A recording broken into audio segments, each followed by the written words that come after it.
Welcome back to the Taiken Ramen channel. Today we're making a delectable Tsukemen for Valentine's Day with an unusual rosewater adjunct. It was light, aromatic, and festive, perfect for your special someone. Let's get started.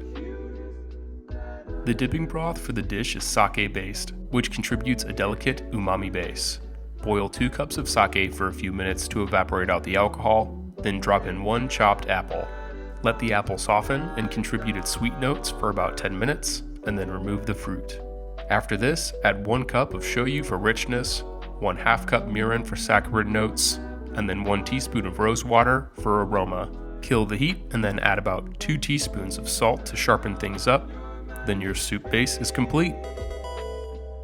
For the soft-boiled egg, I used the same method that I described in How to Ramen episode 4, except I adjusted the marinating liquid to create a more cohesive dish.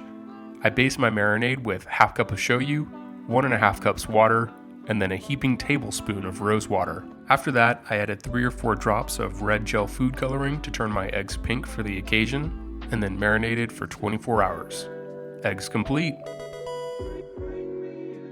When designing these noodles, I went for a high hydration bread flour noodle for mild flavor with rye and tapioca adjuncts to amp up the slurpiness. Because the dish wasn't going to have a ton of toppings, I increased the portion size to 170 grams per serving.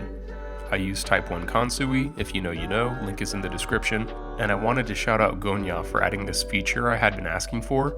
I can now share my recipes in his app, so rather than you taking a screenshot, you can simply click the link in the description for the full tech specs on the nudes.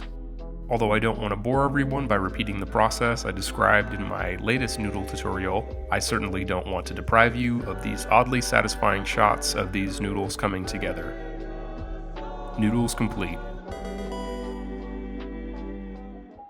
The protein for this bowl is tofu, which rounds it out as a light vegetarian dish.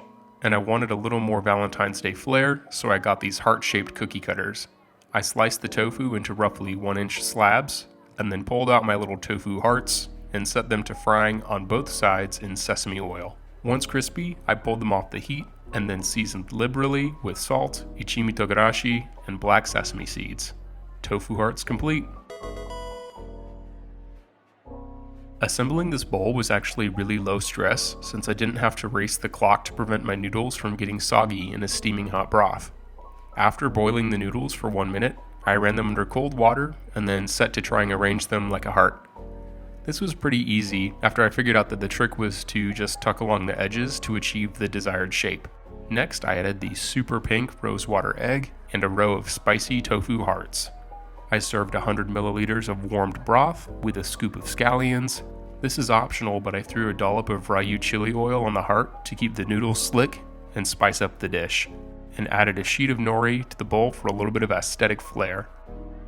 First things first, the aroma was Valentine's Deluxe. It smelled like a flower shop in the spring, which was just what I was going for, and the floral notes were a lovely complement to the sweet, salty, and umami notes from the rest of the ramen. The tofu hearts added a slightly spicy dimension to round out the whole dish, and the egg was beautiful inside and out. If I had to sum it up in one word, smash. Thank you for joining me for another bowl. As usual, it was a pleasure cooking for you, and I can't wait to see you again. Please consider subscribing for more.